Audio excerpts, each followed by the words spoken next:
సహోదరి సహోదరులారా, మీకు శుభవార్త. 2025 సంవత్సరంలో మొత్తం 365 అంశాలను మీతో పంచుకోబోతున్నాము.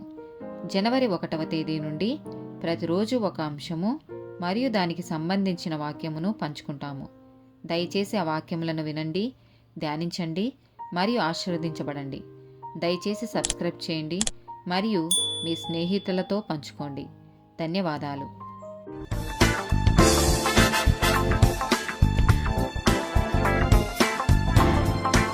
178th డే టాపిక్ వినయము.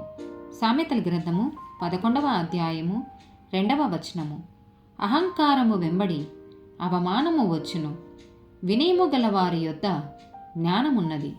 సామెతల గ్రంథము 13వ అధ్యాయము 10వ వచనము. గర్వము వలన జగడమే పుట్టును, ఆలోచన వినువానికి జ్ఞానము కలుగును.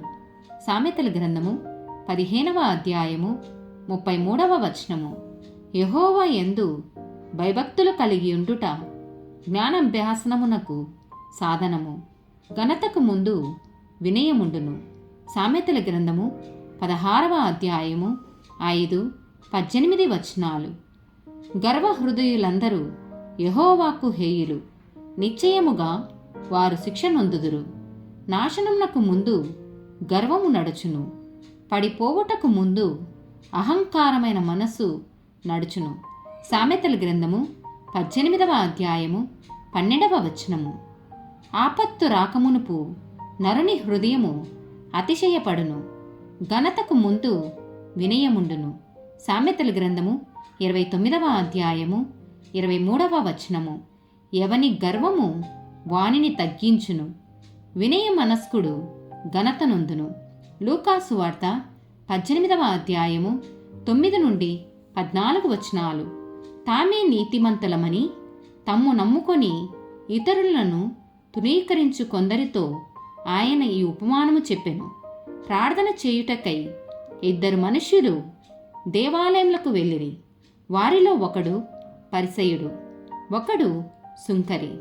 పరిసయుడు నిలవబడి, దేవా, నేను చోరులను, అన్యాయస్తులను, వ్యభిచారులనైనా, ఇతర మనుషుల వలనైనను, ఈ సుంకరి వలనైనను ఉండనందుకు నీకు కృతజ్ఞతాస్తుతులు చెల్లించుచున్నాను.